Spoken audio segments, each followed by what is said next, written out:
இன்றைக்கி நம்ம 2000 ரிலீஸ் ஆன த காஸ்டவே படத்துடைய ஸ்டோரியை தான் பார்க்க போகிறோம். இந்த படத்துடைய கான்செப்ட் என்ன அப்படின்னு கேட்டிங்கன்னா, இந்த படத்தில் நம்ம ஹீரோ ஒரு ஃபிட்எக்ஸ் அப்படின்ற ஒரு நிறுவனத்தில் வேலை செஞ்சிட்ருக்காரு. அது ஒரு கொரியர் கம்பெனி.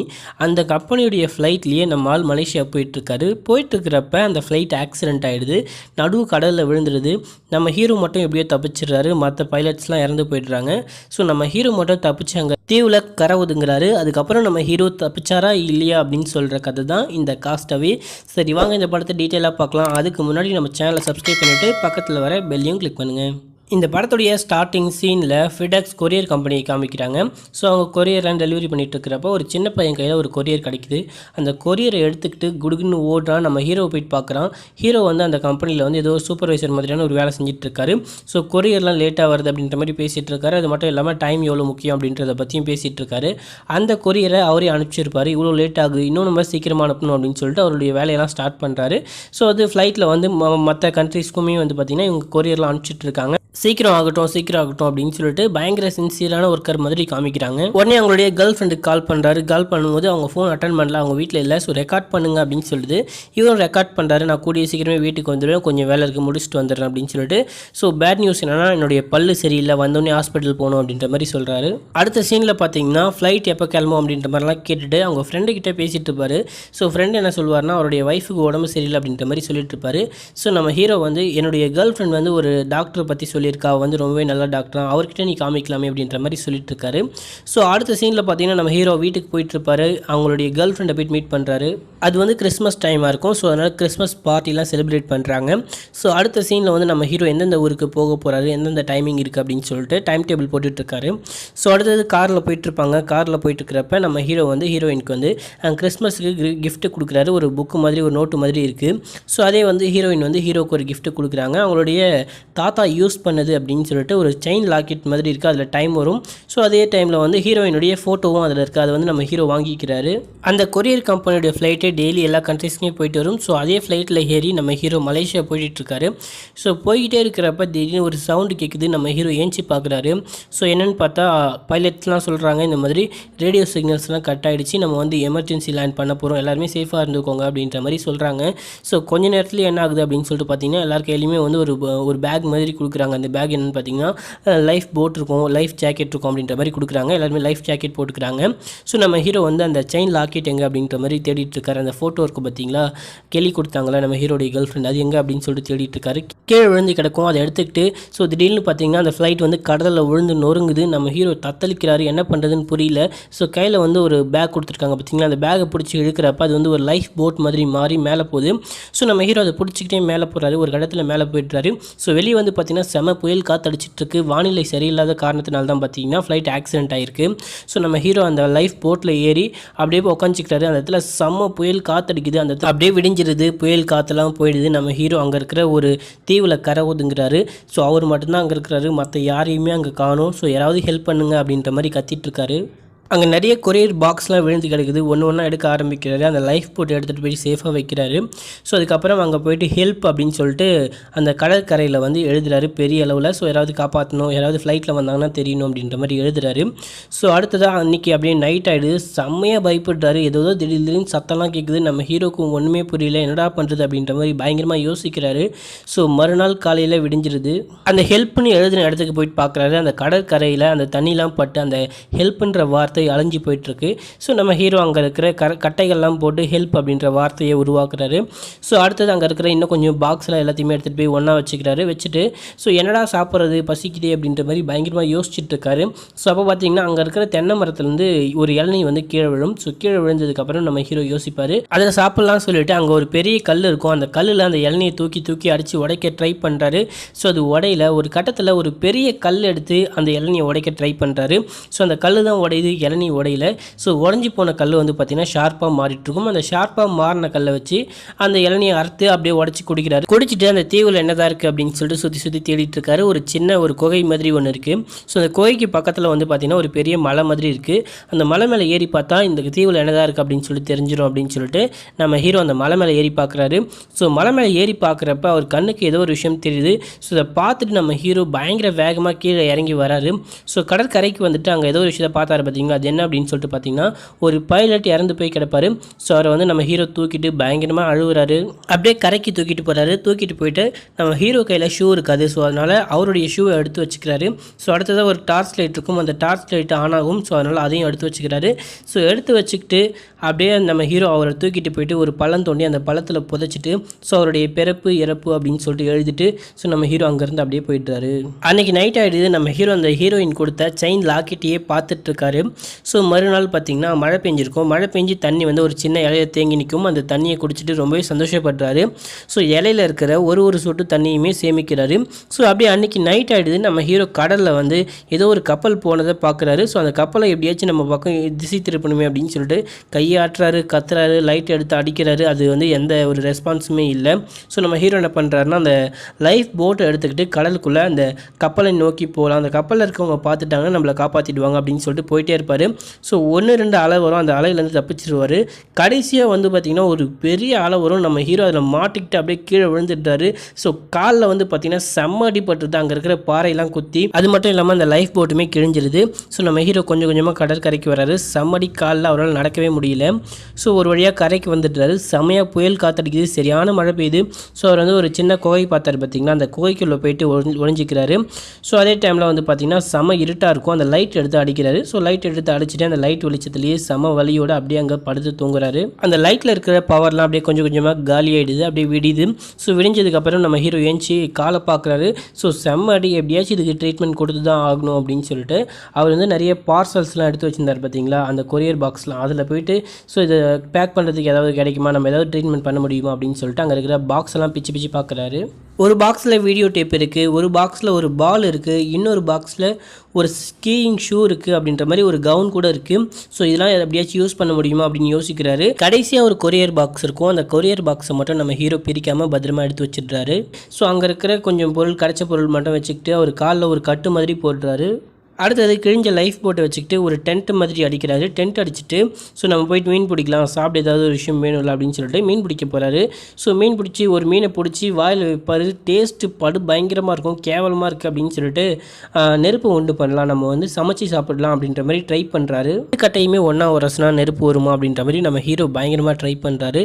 ஸோ மணிக்கணக்காக நாள் கணக்காக ட்ரை பண்ணுறாரு. ஆனால் அவருக்கு கடைசி வரைக்கும் நெருப்பே வரலை. ஒரு கட்டத்தில் அவருடைய கையிலலாம் அடிபட்டு பயங்கர ரத்தம் ஊற்ற ஆரம்பிச்சிருது. ஸோ அவர் வந்து பயங்கர விரக்தியான ஒரு நிலமையில் போய்ட்டாரு. செம்ம கோவம் வந்துடுது. அங்கே இருக்கிறதெல்லாம் தூக்கி போட்டு உடைக்கிறாரு. செம்ம கடுப்பாயிடுறாரு. ஸோ அங்கே ஒரு பால் இருக்கும். அந்த பாலை தூக்கி போட்டு உடைக்கிறப்ப அந்த பால் ஃபுல்லாக ரத்த கரையாக பட்டுது. ஸோ நம்ம ஹீரோ அவருடைய கையை எடுத்துகிட்டு போயிட்டு கடல் கரையில் அந்த கடல் தண்ணியில் வச்சு அப்படியே கை கழுவுறாரு. கை கழுவிட்டு துணியை வச்சு ட்ரை பண்ணலாம் அப்படின்னு சொல்லிட்டு வராரு. ஸோ வந்து பார்க்குறப்ப அந்த பாலில் வந்து கையில் இருக்கிற ரத்த கரையெல்லாம் பட்டு ஒரு மனுஷன் உருவம் மாதிரி இருக்கும். அதை வந்து நம்ம ஹீரோ பயங்கர தெளிவாக வரைஞ்சிட்டு வில்சன் அப்படின்னு சொல்லிட்டு அந்த பாலுக்கு பேர் வைக்கிறாரு. ஸோ இதுக்கு மேலே நீ ஏன் கூட தான் இருக்க போகிற அப்படின்ற மாதிரி சொல்கிறாரு. மறுபடியும் நம்ம ஹீரோ நெருப்பு மூட்டை ட்ரை பண்ணிட்டு இருக்காரு. ஸோ பயங்கரமாக ட்ரை பண்ணுறாரு. இந்த வாட்டி பயங்கர கான்ஃபிடென்ட்டாக ட்ரை பண்ணுறாரு. ஸோ அந்த பால் கூடவே கொஞ்சம் கொஞ்சமாக பேச ஆரம்பிச்சிட்டாரு. ஸோ வில்சன் நீ எனக்கு ஹெல்ப் பண்ணலாம்ல அப்படின்ற மாதிரிலாம் சொல்கிறாரு. ஸோ ஒரு கடத்தில் பயங்கரமாக ட்ரை பண்ணுறப்ப அவருக்கு வந்து நெருப்பு பொறி கிடச்சிடும். ஸோ அதை எப்படியோ நம்ம ஹீரோ பற்ற வச்சிடுறாரு. பற்ற வச்ச சந்தோஷத்தில் நம்ம ஹீரோ பயங்கரமாக டான்ஸ்லாம் ஆடுறாரு. ஸோ அடுத்ததாக மீன் அப்புறம் நண்டெல்லாம் பிடிச்சி கொண்டு வந்துட்டு சுட்டு சாப்பிட ஆரம்பிக்கிறாரு. அப்படியே மறுநாள் விடிஞ்சிருது. விடிஞ்சதுக்கப்புறம் நம்ம ஹீரோவுக்கு பல்லு வலி தாங்கவே முடியல. ஸோ இந்த வாட்டி பல்லை நம்ம தான் பிடுங்கணும் போல் அப்படின்ற மாதிரி யோசிக்கிறாரு. ஸோ அதே மாதிரி அங்கே அந்த ஸ்கீயிங் ஷூவோடைய அடிபாகம் வந்து பயங்கர ஷார்ப்பாக இருக்கும். அது வந்து ஒரு இரும்பு. ஸோ அதை வச்சு அந்த பல்லை உடைக்க ட்ரை பண்ணுறாரு. ஒரு சின்ன கூழாங்கல்ல வச்சு அந்த பல்லை உடைக்க ட்ரை பண்ணுறாரு. அந்த பல்லு உடஞ்சிடுது. நம்ம ஹீரோவுக்கு வலி தாங்க முடியல. அப்படியே மயக்கம் போட்டு கீழே விழுறாரு. அப்படியே 4 வருடங்கள் கழித்து அப்படின்ற மாதிரி காமிக்கிறாங்க. ஸோ நம்ம ஹீரோ வந்து பயங்கரமாக அப்படியே காட்டுவாசி மாதிரி மாறிட்டுருக்காரு. ஸோ இந்த வாட்டி வந்து பார்த்திங்கன்னா மீனெல்லாம் பிடிச்சி அப்படியே பச்சையாகவே சாப்பிட ஆரம்பிச்சிட்டாரு. அப்படியே அன்றைக்கி நைட் ஆகிடுது. நம்ம ஹீரோ வழக்கம் போல் அந்த ஹீரோயின் கொடுத்த அந்த செயின் லாக்கிட்ட அவங்களுடைய ஃபோட்டோவை பார்த்துக்கிட்டே தூங்குறாரு. ஸோ அப்படியே மறுநாள் விடிஞ்சிருது. அவருக்கு ஏதோ சத்தம் கேட்குது. என்னன்னு சொல்லிட்டு கடற்கரைக்கு போயிட்டு பார்க்குறப்ப ஒரு தகரம் வந்து கரை ஒதுங்கியிருக்கு. ஸோ அதை எடுக்க ட்ரை பண்ணுறாரு. எடுத்து கடற்கரையில் வச்சு ஸோ இதை வச்சு நம்ம எப்படியா எப்படியாச்சும் ஒரு சின்ன படகு மாதிரி செஞ்சு இந்த தீவுலேருந்து தப்பிச்சு போயிடணும். நம்ம வந்து கடலில் போயிட்டு இருந்தோம்னா ஏதாவது கப்பல் பார்த்தா நம்மளை காப்பாற்றுவாங்க அப்படின்றது தான் அவருடைய ஐடியாவாக இருக்குது. அதுக்கு அவர் பல மாதங்கள் வேலை செய்கிறாரு, நிறைய மரக்கட்டைகள் சேகரிக்கிறாரு, நிறைய கயிறு எடுத்து வச்சுக்கிறாரு. ஸோ ஒரு வழியாக வந்து பார்த்திங்கன்னா எந்த மாதம் நம்ம இங்கேருந்து புறப்படணும் அப்படின்றத விட ஒரு மேப் மாதிரி போட்டு ஸோ இந்த மாதம் நம்ம புறப்பட போகிறோம் அப்படின்றதையும் அவர் வந்து குறித்து வச்சுக்கிறாரு. ஸோ அதே மாதிரி பார்த்திங்கன்னா அவர் வந்து அந்த போட்டை ரெடி பண்ணிடுறாரு, ஒரு சின்ன படகு மாதிரி ரெடி பண்ணிட்டாரு. ஸோ ரெடி பண்ணிவிட்டு ஒரே ஒரு பார்சலை மட்டும் நம்ம ஹீரோ பிரிக்காமலே வச்சுருந்தார் பார்த்தீங்களா, அந்த பிரிக்காமல் இருக்கிற பார்சலையுமே எடுத்து அந்த படகு கூடயே கட்டிக்கிறாரு. ஸோ அடுத்ததாக வில்சன் அந்த பால் இருக்குது பார்த்தீங்களா, அந்த பாலையுமே கட்டி அந்த படகுல வச்சுக்கிறாரு. கடைசியாக அந்த தீவை விட்டு போகிறதுக்கு முன்னாடி அங்கே இருக்கிற பாறையில் நான் 1500 நாள் இங்கே இருந்திருக்கேன், நான் இங்கேருந்து கிளம்புறேன் அப்படின்ற மாதிரிலாம் எழுதி வச்சுட்டு நம்ம ஹீரோ கிளம்புறாரு. போயிட்டே இருக்கிறப்ப நிறைய அலைகள்லாம் வருது.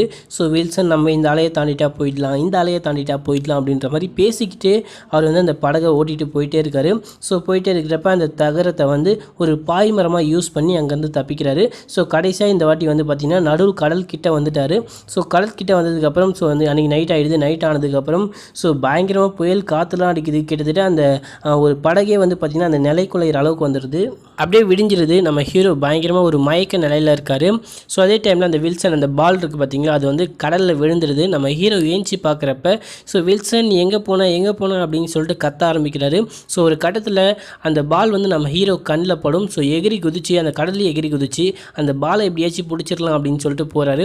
ஸோ போயிட்டே இருக்கிறப்ப அந்த படகு வந்து தனியாக போக ஆரம்பிக்கும். நம்ம ஹீரோ மறுபடியும் வந்துட்டு அந்த படகோடு சேர்த்து இழுத்துக்கிட்டு போகிறப்ப நம்ம ஹீரோவால் அந்த பாலை பிடிக்க முடியாது, அந்த பால் காணாமல் போயிடும். ஸோ நம்ம ஹீரோ அழுக ஆரம்பிக்கிறாரு. ஸோ வில்சன் உன்னை என்னால் காப்பாற்ற முடியல, சாரி வில்சன் அப்படின்னு சொல்லிட்டு நம்ம ஹீரோ அழுக ஆரம்பிக்கிறாரு. அப்படியே நம்ம ஹீரோ இது வாழ்க்கையை வெறுத்து போன மாதிரி ஸோ அந்த கடலில் அந்த படகு போன போக்குலேயே அவர் பாட்னு படுத்துட்டு போயிட்டே இருக்காரு. ஸோ நம்ம ஹீரோவுக்கு சரியாக காது கூட அந்த டைமில் கேட்காது. ஸோ ரொம்ப நேரமாக வந்து பார்த்திங்கன்னா படகுலேயே இருந்திருப்பார். ஸோ அந்த டைமில் வந்து பார்த்திங்கன்னா ஒரு பெரிய ஒரு கப்பல் ஒன்று அந்த சைடுக்காக போகும். நம்ம ஹீரோ அதை கவனிக்கவே மாட்டார். என்னப்பா நீ கவனிக்கவே இல்லையே அப்படின்ற மாதிரி நம்ம எதிர்பார்க்குறப்ப ஸோ திரும்பி நின்று ஹெல்ப் அப்படின்னு சொல்லிட்டு கத்துவார். ஸோ அப்படியே கட் பண்ணுறாங்க. நம்ம ஹீரோயினுக்கு ஃபோன் வருது, ஹீரோவை கண்டுபிடிச்சிட்டாங்க அப்படின்னு சொல்லிட்டு, ஹீரோ உயிரோடு தான் இருக்கார் அப்படின்னு சொல்லிட்டு நம்ம ஹீரோயின் அங்கேயே அப்படியே மயக்கம் போட்டு கீழே விழுறாங்க. ஸோ பின்னாடி பார்த்திங்கன்னா ஹீரோயினுக்கு ஒரு பொண்ணு இருக்கும். ஸோ நம்ம ஹீரோயின் வந்து ஒரு மேரேஜ் பண்ணிகிட்டு இருப்பாங்க வேறு யாரையோ. ஸோ அப்படி அங்கே கட் பண்ணுறாங்க. நம்ம ஹீரோவை காமிக்கிறாங்க 4 வாரங்களுக்கு பிறகு அப்படின்னு சொல்லிட்டு காமிக்கிறாங்க. அதாவது அவர் காப்பாற்றப்பட்டு 4 வாரங்களுக்கு பிறகு அப்படின்னு காமிக்கிறாங்க. நம்ம ஹீரோவுடைய ஃப்ரெண்டு தான் ஹீரோவை கூட்டிகிட்டு போயிட்டுருக்காங்க. ஸோ அதே ஃபிடெக்ஸ் ஃப்ளைட்டில் தான் போயிட்டுருக்காங்க. ஸோ நான் உங்களுக்காக நீ இறந்துட்டேன்னு நினச்சி கல்லறையெல்லாம் கட்டிட்டோம் அப்படின்ற மாதிரி ஹீரோடைய ஃப்ரெண்டு பேசிட்டு வராரு. ஸோ கெல்லிக்கிட்ட நான் என்ன சொல்ல போகிறேன்னு தெரியல அப்படின்ற மாதிரி ஹீரோ புலம்பிக்கிட்டே வராரு. ஸோ கெல்லியை பற்றி எல்லா விஷயமும் சொல்லிடுறாங்க. ஸோ அங்கே கட் பண்ணால் இவர் வந்து ஆஃபீஸ்க்கு வராரு. ஸோ இங்கே வந்து ஒரு சின்ன பார்ட்டி மாதிரிலாம் வச்சுருக்காங்க. ஸோ இவர் வந்து வெல்கம் பண்ணுறாங்க. அப்போ பார்த்திங்கன்னா நம்ம ஹீரோடைய கேர்ள் ஃப்ரெண்ட் வந்து வேறு யார் கூடயோ போகிறாங்க. ஸோ நம்ம ஹீரோ அதை பார்க்குறாரு. ஸோ அடுத்த சீனில் பார்த்திங்கன்னா ஸோ நிறைய சாப்பாடுலாம் ரெடி பண்ணி வச்சுருப்பாங்க நம்ம ஹீரோவுக்காக. நம்ம ஹீரோ வந்து பார்த்துட்டு ஒரு நண்டு எடுப்பார். நண்டு எடுத்து பார்த்துட்டு அப்படியே வெறுத்து போய் கீழே போடுவார் பாருங்க. செம்ம சீனாக இருக்கும் அது. அடுத்த சீனில் பார்த்திங்கன்னா நம்ம ஹீரோ அவருடைய வீட்டில் படுத்துட்டு இருப்பார் தரையில். ஸோ படுத்துக்கிட்டே அந்த செயின் லாக்கெட்டில் இருக்க அவருடைய கேர்ள் ஃப்ரெண்டுடைய ஃபோட்டோவையே பார்த்துட்டே இருப்பார். ஸோ திடீர்னு வந்து பார்த்திங்கன்னா டாக்ஸி பிடிச்சி கேர்ள் ஃப்ரெண்ட் வீட்டுக்கு போகிறாரு. ஸோ போயிட்டு அந்த டாக்ஸி கார் கேட்பாரு, நீங்கள் வர எவ்வளோ நேரம் ஆகும் அப்படின்னு சொல்லிட்டு. நீ எவ்வளோ நேரம் வெயிட் பண்ணுவேன் அப்படின்னு சொல்லிட்டு கேட்குறப்ப நான் ஒரு 10 நிமிஷம் வெயிட் பண்ணுவேன், பாப்பா நீங்கள் வரலனா கிளம்பிடுவேன் அப்படின்னு சொல்லுவார். சரி அப்படின்னு சொல்லிட்டு காசு கொடுத்துட்டு நம்ம ஹீரோ உள்ளே போகிறாரு. 2 பேருமே நிறைய விஷயங்கள் நல்லாவே பேசிகிட்டு இருக்காங்க. ஸோ நம்ம ஹீரோ சொல்லுவார், ஸோ நான் இந்த செயின் லாக்கெட்டை கொடுத்துட்டு போகலான்னு தான் வந்தேன் அப்படின்ற மாதிரி சொல்லுவார். ஸோ இது நான் உனக்கு கிஃப்ட் பண்ணியிருக்கேன், நீயே வச்சுக்கோ அப்படின்னு சொல்லிட்டு ஹீரோயின் சொல்கிறப்ப, இல்லை இது வந்து உன்னுடைய குடும்ப சொத்து, நீ தான் வச்சுக்கணும் அப்படின்னு சொல்லிட்டு நம்ம ஹீரோ அந்த செயின் லாக்கெட்டை அந்த பொண்ணு கையிலேயே கொடுத்துட்டாரு.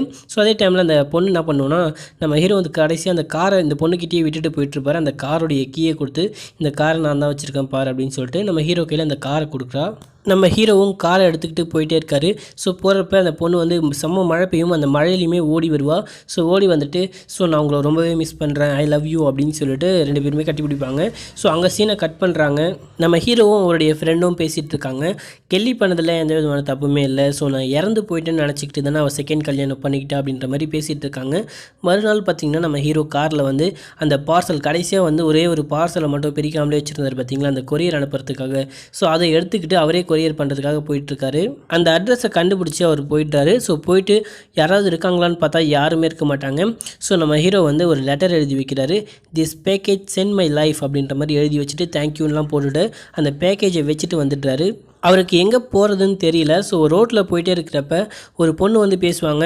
ஸோ ஏதாவது அட்ரஸ் தேடுறீங்களா அப்படின்றப்ப ஆமாம் அப்படின்னு சொல்லிட்டு நம்ம ஹீரோ சொல்கிறாரு. அந்த பொண்ணும் அட்ரஸ்லாம் சொல்லிட்டு போயிடுவா. ஸோ நம்ம ஹீரோ வந்து அப்படியே லைட்டாக கண் கலங்கின மாதிரியே அப்படியே திரும்பி நிற்பார். ஸோ அதோட இந்த படத்துடைய ஸ்டோரியை முடிக்கிறானுங்க. கடைசியாக பார்த்தீங்கன்னா இந்த படத்தில் நம்ம ஹீரோ அந்த கொரியரை கரெக்டாக டெலிவரி பண்ணுற மாதிரி காமிச்சிருப்பாங்க. இதை வச்சு லேட்டராக ஒரு அட்வர்டைஸ்மெண்ட் எடுத்தாங்க ஃபிடெக்ஸ் கம்பெனியே. ஸோ அது எந்த மாதிரியான அட்வர்டைஸ்மெண்ட் அப்படின்னு பார்த்தீங்கன்னா, நம்ம ஹீரோ அந்த கொரியரை டெலிவரி பண்ணிவிட்டு அவருக்கு நடந்த விஷயங்கள்லாம் சொல்லுவார். ஸோ சொல்லிவிட்டு அந்த பேக்கேஜுக்குள்ளே என்னதான் இருந்துச்சு அப்படின்னு சொல்லிட்டு கேட்குறப்ப இதில் சேட்டலைட் ஃபோனும் ஜிபிஎஸ் கருவியும் இருந்துச்சு அப்படின்னு சொல்கிறப்ப நம்ம ஹீரோ அப்படியா அப்படின்னு சொல்லிட்டு வாயை புலம்பார். ஸோ அப்படி ஒரு விஷயம் இதில் இருந்துச்சா அப்படின்னு சொல்லிட்டு நமக்கு கண்டிப்பாக தெரியல. அந்த படத்தில் வந்து இந்த விஷயத்த சொல்லியிருக்க மாட்டாங்க. லேட்டராக வந்து அந்த அட்வர்டைஸ்மெண்ட்டில் தான் சொல்லியிருப்பாங்க. ஒருவேளை நம்ம ஹீரோ அந்த பேக்கேஜை பிரித்து பார்த்துருந்தா சீக்கிரமாக தப்பிச்சிருக்கலாம்ல. ஸோ இதை பற்றின கருத்துக்களை கமெண்ட்டில் சொல்லுங்கள். ஸோ மறக்காமல் நம்ம சேனலை சப்ஸ்கிரைப் பண்ணிவிட்டு பக்கத்தில் வர பெல் பட்டனையும் கிளிக் பண்ணுங்கள்.